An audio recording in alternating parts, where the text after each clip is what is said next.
All right, here are 4 secrets to starting new habits that will stick. Not just starting new habits, but ones that will stick. How about that? All right, here we go. Number 1, make it small. Okay, make it small. So the fastest way to do big things is to consistently do the small, right things. So too often, I think, we think that we need to build a massive super habit. I talked about this earlier, to become the person or the leader that we want to become. But that's not actually true. It's better if your new habit is very, very, very small. So, and the reason why that's true is because, to paraphrase Isaac Newton, he said this, it's the first law of motion: an object at rest tends to stay at rest, an object in motion tends to stay in motion. So your habits are the same way. A small habit is much easier to put into motion than a big habit. Like it's a lot easier to steer a speedboat or a jet ski than it is to steer the Titanic. Like the smaller, the more agile it's gonna be. So your habits are the same way. So a few examples of small habits that you want to start. If you're saying, okay, this year I'm going to be more disciplined. So then you would change your I am statement, and you would change it to I am disciplined. I'm a disciplined leader. But the habit that you start, out of that comes a whole list of ideas of how I need to change this, I need to change that, change this and change that. And we get so overwhelmed because there's so many or so big. Instead, start with something small, like saying, okay, I am never going to hit the snooze button again. Okay. Right. So then what you can do, and I'll get to this a little bit later, if that's your thing, that's a small one. You're going, really, is that going to make a difference? You'd be surprised. And then you hit that. If you can't do it, if you're saying, oh, I failed on that, all the rest of it, I'm not disciplined, then your identity, we go back in the cycle. But if you can't, if they're saying, well, that's not small, that's big, what about move your phone outside, or your alarm clock outside of the reach, your easy reach? So you actually have to get up to turn it off.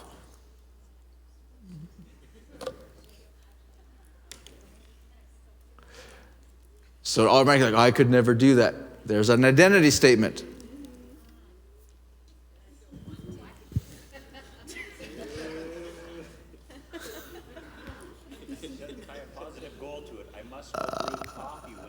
We'll get to that.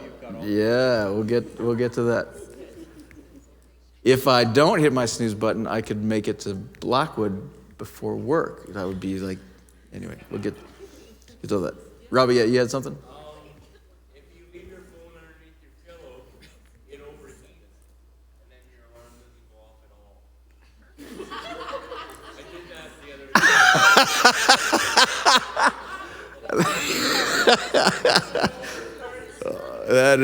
That is spectacular. Okay, well, good to know.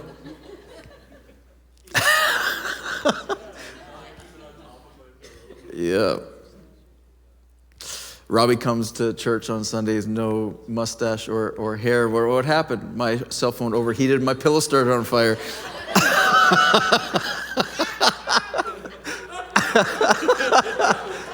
That'll be interesting. All right. Here's another, something small, start small. If you want to be a more caring leader, then you say, okay, I am a leader that cares. But start by saying, I'm going to write 1 note of appreciation per day. 1 note, something small. Okay? If you want to be a leader who's focused, okay, say, okay, when I get to the office, I want to be more focused. I am focused. That comes your I am statement. Then you say, okay, when I get to the office, I'm going to start my day by writing down my top 3 priorities, whatever that might be. So, however small, start Start small. Okay, by creating any small movement, you're likely to get more movement going. Small wise habits compound over time. Small changes can cascade into other areas of your life. So when deciding what habit you want to start this year, make it small. I think it was Craig Rochelle who said that his New Year's resolution, instead of doing all these New Year's resolutions, every year for the last 20 years, he's said there's one habit I'm going to introduce this year. And he says, they're stupid small. Like he said, one year he said, I'm going to start flossing. The floss, the dance. Right? And he says, I hate flossing. And then he had to do it. Just that was one little habit. He says, I'm going to do that. And like every year, there'd be one more thing. And he says, it doesn't seem like much, but after 20 years, he says, all of a sudden, you have a bunch of small habits, dance routines. There you go. Jacob Reese said this, when nothing seems to help, I go and look at a stonecutter hammering away at his rock, perhaps 100 times without as much as a crack showing in it, yet at the 101st blow, it will split in two, and I know it was not that last blow that did it, but all that had gone before. Start small. Number 2, make it obvious. Make it obvious. So if you want to change what you do or how you lead, change what you see. Okay, so if you want to change what you do or how you lead, change what you see. And this comes back to what I talked about earlier about environment. Environment is the invisible hand that shapes human behavior. Environment is the invisible hand that shapes human behavior. For example, people tend, I don't know if you guys notice this, but they're coming to church. Lots of them are shocked, especially the unchurched. They come into church and they think that they have to be dressed a certain way, and they think they have to be quiet. And then they come to our church and they're like, what is this? Because their perception is, but isn't it true? Like you walk into a funeral home, your voice is going to come down. And it's an environment. There might not be anybody in there, but it feels wrong to talk really loud in a funeral home. Anybody else? It's like it feels off. Anybody else notice that? It feels wrong to walk into certain environments and talk quiet. Right? It feels wrong. So there's restaurants where you walk in and the conversation at that restaurant is going to be more subdued and quiet and intimate. And there's other restaurants where you're going to be very loud and boisterous and loud. Like environments matter. So environment is the invisible hand that shapes human behavior. So you want to, when you're doing changing a habit and one that's going to stick, is you want to make it obvious by changing what you see. So changing environments, paying attention to environment. So if you want to remember to take your vitamins, right, set them next to your toothbrush every night if you brush your teeth in the morning. If not, put your toothbrush out, right? So next to your coffee maker, yeah, or whatever it might be. Whatever your habit is, but put them in an obvious place. If you want to read, a book a week, and you're saying, in order to do that, I need to read so much per day or whatever, put the book on your pillow. So when you go to bed at night, I'm going to read 2 pages tonight or da-da-da. Like put it in an obvious, change what you see. And it's amazing how all of a sudden the habit begins to form. James Clear said in here, this is interesting. James Clear said in here, if you want to become a jogger, he says, make it small. And your habit, he says, isn't to jog. You were saying, I'm going to jog 10 miles a day. Good luck if that's your, in starting. If you're just starting, good luck with that. He says instead of starting there, he says, start by saying, I'm going to put my running shoes on in the morning. I'm just going to put my shoes on. And he says, amazing, that's start small. First thing in the morning. And then he says, make it obvious. He says, I put my shoes by my bed. When I get up, they're like, whoop, they're right there by my bed. I'm going to put my shoes on. I was like, I'd rather stay in bed. I put my shoes on. Well, now that I got my shoes on, I might as well run.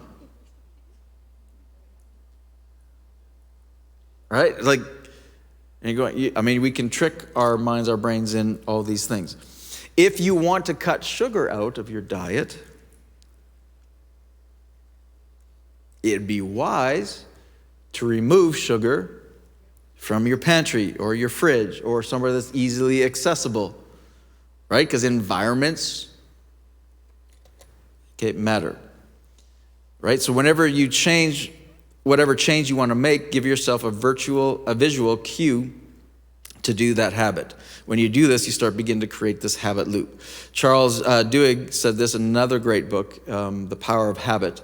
He calls this loop the keystone habit. So he defines them as small changes or habits that people introduce into their routines that unintentionally carry over into other aspects of their lives. So if you have, and this is interesting, when that whole power of habit and keystone habits, we had talked about this a number of years ago as a staff, but the power of keystone habit is if you say there's one habit that becomes a trigger for other habits. Like you have one positive habit that becomes a trigger for other habits. So when you identify what that habit is, it's amazing. So if you, for instance, if you've discovered that your habit is to eat healthy, or if you have, at lunch, instead of grabbing a burger, I'm gonna eat a salad or something like that. That might be the trigger that says, man, I want to go to the gym.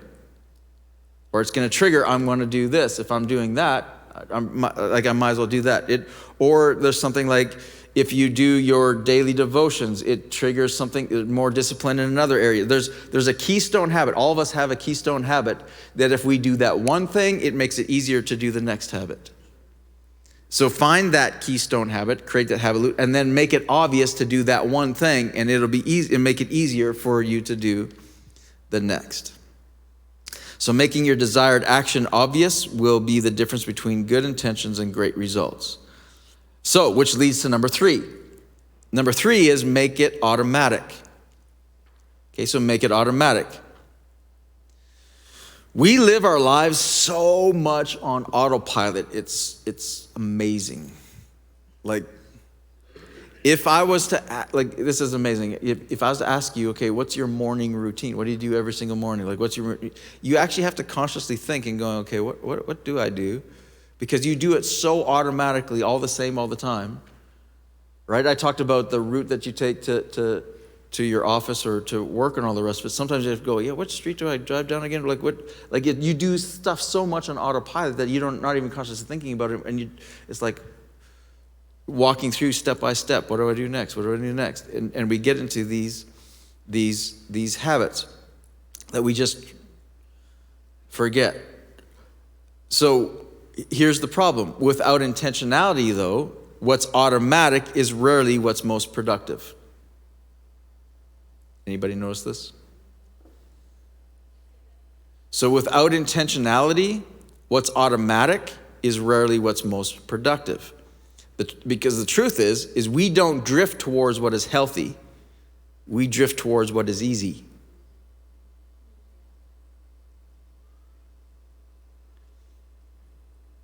I don't drift towards lettuce.